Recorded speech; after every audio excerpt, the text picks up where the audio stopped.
Yes, niece. Let's talk a little bit, shall we? Give me your wig. Give me your wig. Give me your wig. Give me your wig. You don't know what to do with it. Give me your. So, as usual, if you're watching this on Monday, the girls are over on patreon.com/AdrianExpression and letting me know what topics they want me to cover. If you're watching this on Tuesday evening, the podcast episode is already out on patreon.com/AdrianExpression, so you might want to go there and check it out. Podcast episodes are always fun. Videos come early on patreon.com/AdrianExpression. You get to see what I'm working on. You get to give me your direct input on future content. Go check it out. You'll be happy you did. Before we get into it, and of course I don't want to sensationalize anything, but I just want to make sure that y'all are taking care of yourselves, you're protecting yourselves, especially given all this data, news, and unfortunately propaganda about coronavirus. The way that our economy is set up, the girls are going to they're going to go to work. Like, self-quarantine is not going to work. They're going to go to work, especially given the fact that our social safety nets don't exist. I don't know. So it could potentially be even more dangerous than it is now. So just be careful, girls. You know, I love y'all way too much. I'm just checking on my good people. Just please be careful. Yes, niece. Miss Zaya Wade came out there and she stepped. She put her little 2-inch heel boot. You know what I'm saying? She put her 2-inch heel boot on y'all neck and she was walking like she was giving me runway type of tease. I'm so sorry. I'm not sorry, okay? I got my whole life. Sis was giving you glasses. Sis was giving you all types of Justice League, the way that this shirt and this jacket is giving me, you know, Green Lantern type of tease. I love that chain and this pink stripe around the waist. Like, girl, I want you girls to gag. I want you girls to gag, okay? I think this was Zaya's first red carpet. Now, this was for the Truth Awards, and according to CNN, the Truth Awards were created to highlight the achievements and cultural contributions of the Black LGBTQ community and its allies. It provides funding for scholarships that support educational opportunities for youth in the LGBT community. I think Zaya went up there to present the Business Leadership Award to a couple of the Wade family friends, I think. Jason Bolden and Adair Curtis. It is very cool to hear how she speaks, and because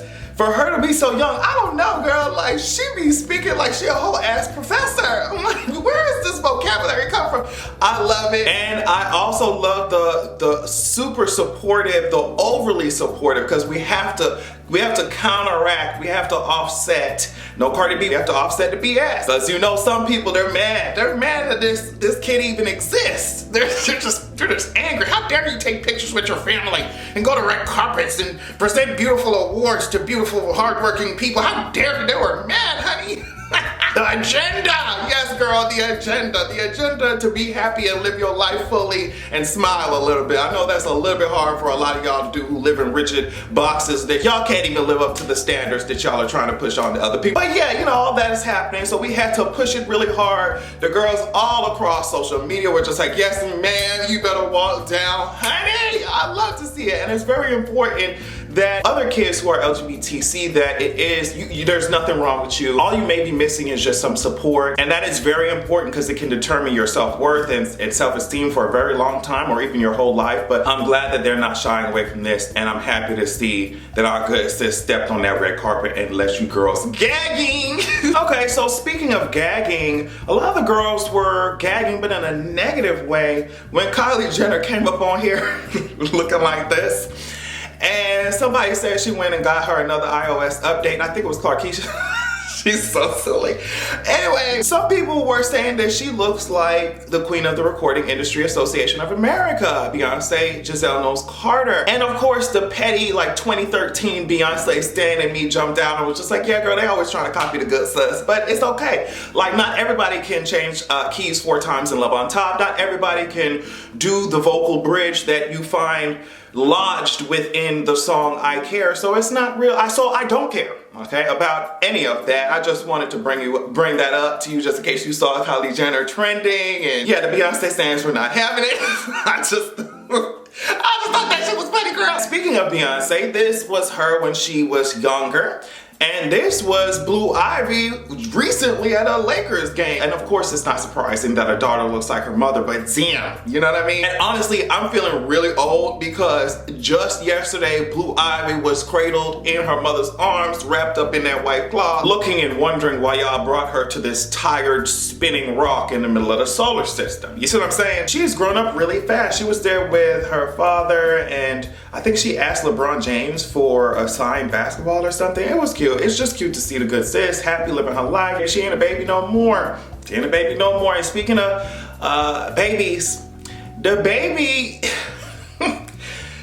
out here putting some bop in it. She said she needs some shit with some bop in it, and that's exactly what he's out here giving people. So the timeline was an absolute disaster yesterday, at least at the time that I'm recording this, when some footage was posted of DaBaby at a show, and he ended up giving a Goku style, One Punch Man style. Do you hear what I'm saying to you? He ended up giving us a Hulk smash style slap or punch, I don't know what it was, to somebody who I guess from initially it looked like she just had, or this person just had their phone with the flash on just in his face. But then when you take a closer look at the video, she bopped his face with the phone. She bopped his face with the phone. On one hand, it's like, okay, DaBaby, like it's a lot of pent up aggression or something.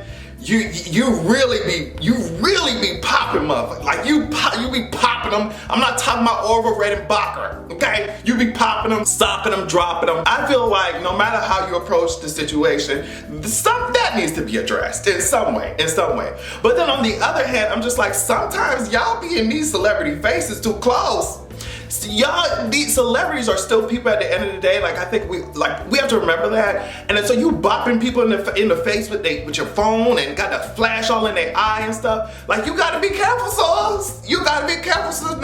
Now we ducking and ducking. You ain't ready to fight. You're not ready to fight. But at the end of the day, I don't think that what she did warranted that heavy of a reaction. You know what I mean? It's just all around unnecessary. I think that we got to be careful when it comes to boundaries, but at the end of the day, I really think that DaBaby got to be careful and has to really deal with those tendencies, because it can really get him in trouble, especially you got cameras on you all the time. You're a big ass celebrity now. I know that every time something like this trends, his lawyers are just like, all right, girl, just here we go again. PR agents just like, all right, just I need a raise after this. So I forget where Megan Thee Stallion was when she said this, but apparently she is in school with like a 2.7 GPA or something. And I was like, okay, you know, I moved right along. And then before I know it, everybody on the TL talking about, oh, well, girl, she 2.7, that ain't nothing to brag about. I'm like, girl, are you serious? This girl is recording music, doing show after show after show, creating more music for y'all ass, doing interviews and stuff, run around here with a full-blown like rap career, making a whole bunch of money, and y'all are mad that she's sitting here with a 2.7 GPA. Some of y'all was in college with a 2.7 GPA. Y'all wasn't doing nothing that Megan was doing.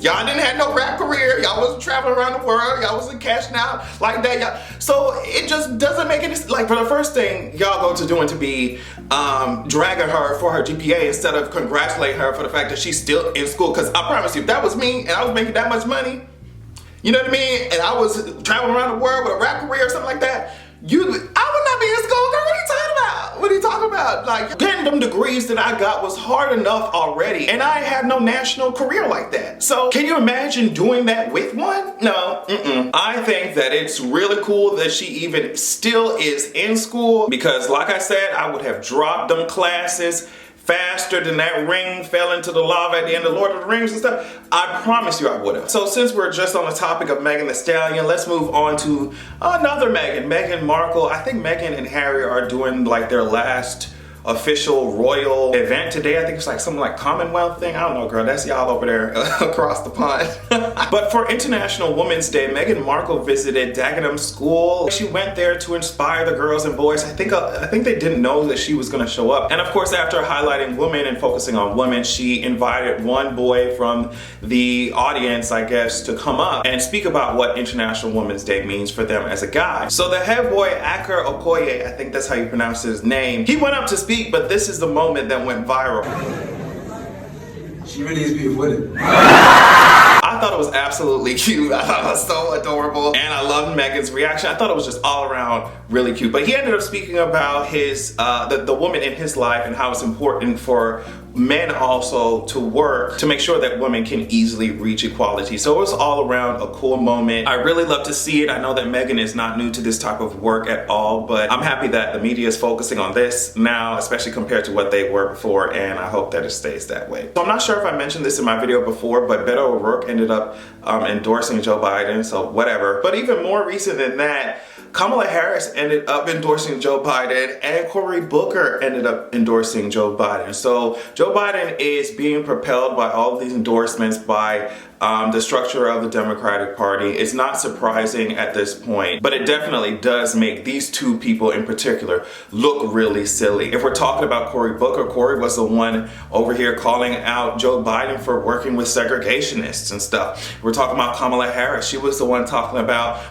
going back into her whole, the family storage closet, pulling out them bins to get to the photo album of her as a kid, her as a child, and them buses. And this is why I'm so surprised when people are upset at us seeing through the performance of these politicians and calling them out for it. Like, why are you mad about it? These are the exact types of things that we knew you would do if you got into that office, or we know you do, period, as a politician. How are you gonna claim to be standing up for certain things and unmovable, unshakable in your conviction on these topics, and then go and do things like this? And this is just an endorsement. We're not even talking about the ways in which you would sell your soul when it comes to policy, right? Saying one thing and then doing the other, acting like you have this types of mindset, but then supporting someone who definitely does not. And every time I start talking about things like this, I have to make sure that I say, I know that every politician is not perfect, but the things that y'all were against him for were so intense, were such key issues, especially to your campaign, that to turn around and endorse him